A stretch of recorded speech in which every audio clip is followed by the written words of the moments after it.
He tightened his grip on the cold stone railing until his knuckles paled.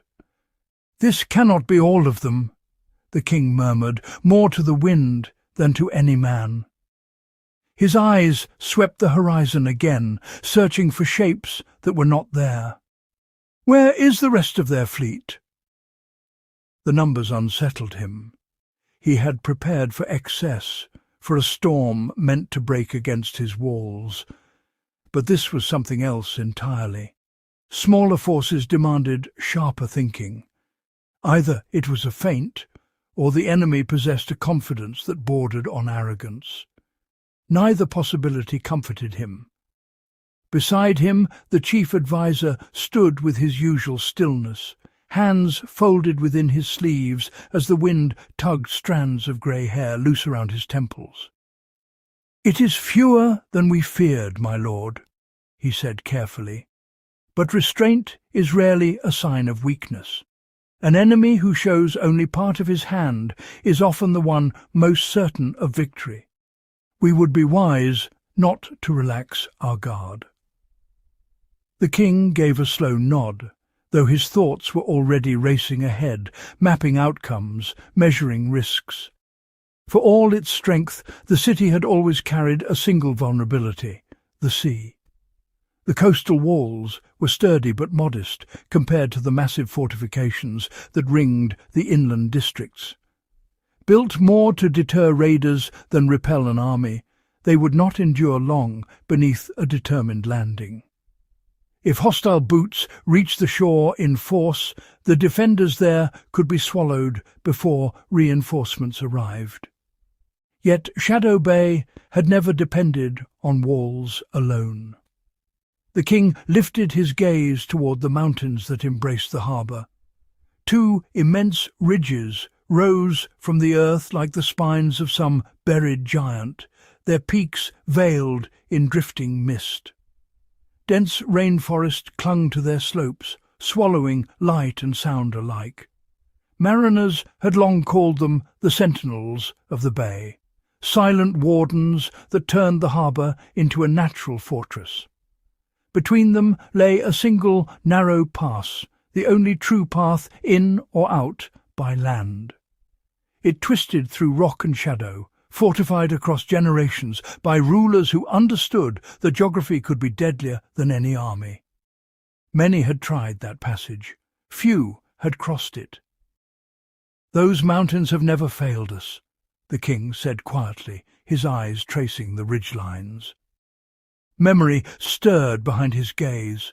Stories of past invasions, broken not by courage alone, but by gravity and steel. When war came, arrows fell from those heights like winter rain. By the time our enemies understood the trap, it was already closing. He fell silent. Far below, waves struck the cliffs with slow, patient force. For the first time since the sails appeared, the king allowed himself a measured breath. "Let them come," he thought. "Let them test stone against water, ambition against terrain." Still, something about the small fleet troubled him. Confidence without cause was foolish. But confidence with a hidden reason, that was the beginning of catastrophe. His eyes drifted once more to the dark ships cutting across the bay, and a quiet instinct stirred deep within him, the same instinct that had kept his crown secure through lesser threats. An enemy who approaches without fear is either ignorant or already certain of where you are weakest. The adviser inclined his head. "Indeed, my lord, those ridges have preserved this city more times than the chronicles can record. Hidden archers, falling traps, choke points carved into stone, entire armies have broken themselves there. So long as the mountain guard does not yield, no fleet, however vast, can truly threaten us." For a brief moment, the king allowed the reassurance to settle. The bay was a gift no architect could rival. Ships that entered it surrendered their freedom of movement, funneled into narrow waters where turning was slow and retreat slower still. From the heights, arrows could descend in relentless waves, each shaft guided by gravity and patience. Invaders would find no room to form ranks, no space to breathe. It had always been enough. He turned from the balcony, his cloak whispering across the stone as he walked. "Let them come," he said, calm and immovable. "Maintain high alert, but no one strikes without my command. I want their intentions laid bare before we loose a single arrow." The adviser bowed. "At once, my lord." Without another word, he departed, already summoning runners in his mind, already setting signals into motion. The king continued toward the grand hall, yet the rhythm of his steps slowed. 20 ships, the number lingered like a splinter in his thoughts, too small for conquest, too deliberate for folly.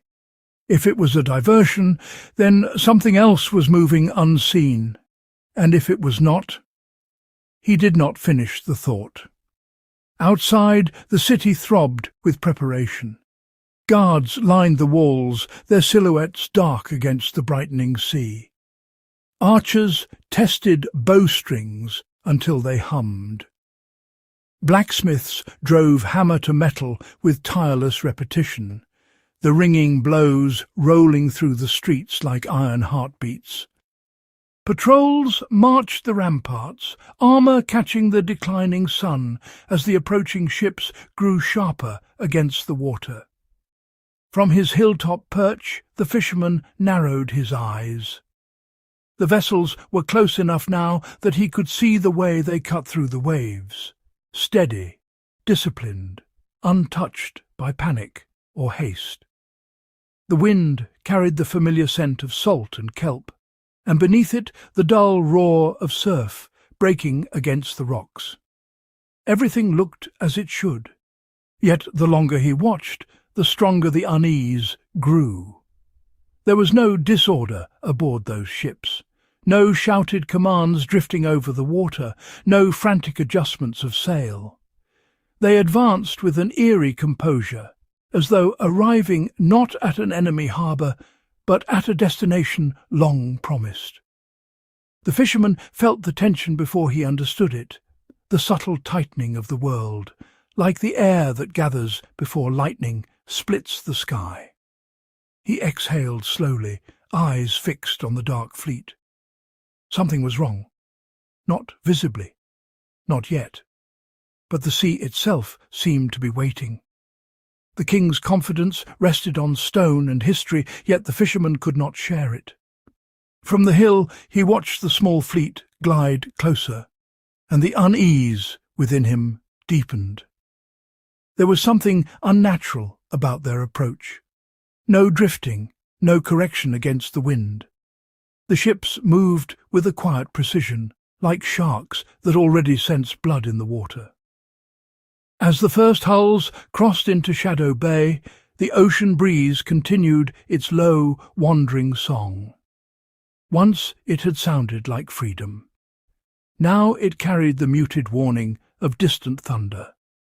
Then, without signal or confusion, the fleet stopped.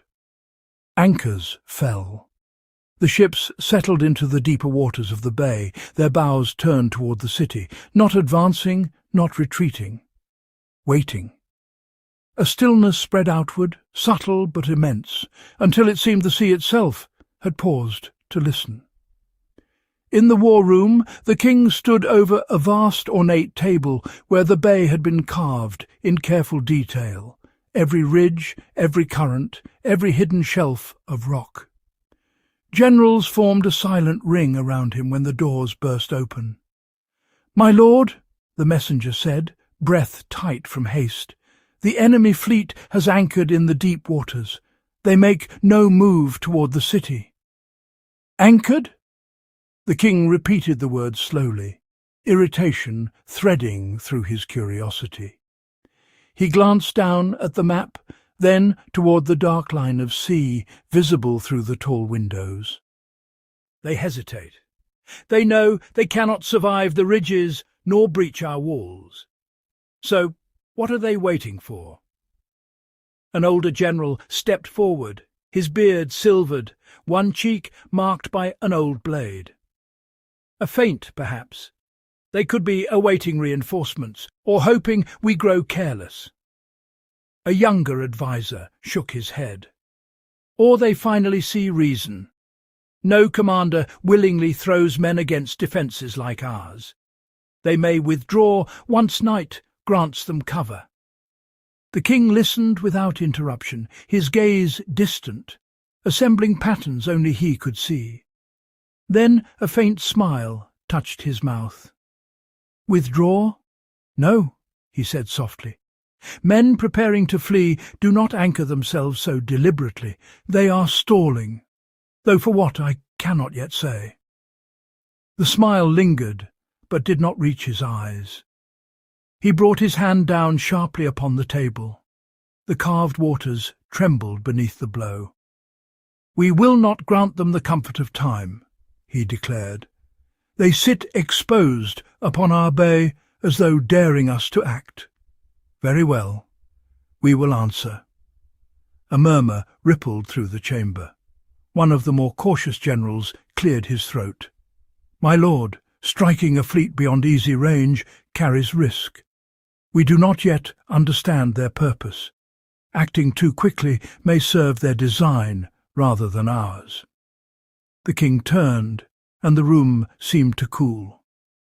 "If we allow them to linger, we surrender the rhythm of this conflict," he said. "Time is a weapon. I will not place it in an enemy's hand. Our ballistae can reach them. Our archers stand ready. We will remind them that Shadow Bay is not merely a fortress that endures, but one that strikes." His voice rose, iron beneath every syllable. "This will not become a siege. We strike first. We strike without hesitation. Let the burning of their ships carry across the water so that every kingdom learns the same lesson. Approach our shores, and you invite ruin." Around him heads nodded, though uncertainty still flickered in guarded eyes. Far beyond those walls, the anchored ships rocked gently with the tide, silent as gravestones. On the hill, the fishermen watched the motionless fleet and felt a chill despite the salt wind. Armies shouted, blacksmiths hammered, commanders plotted. Yet the ships did nothing. And in that stillness lay the thing that troubled him most, because only the side already certain of its next move could afford such patience.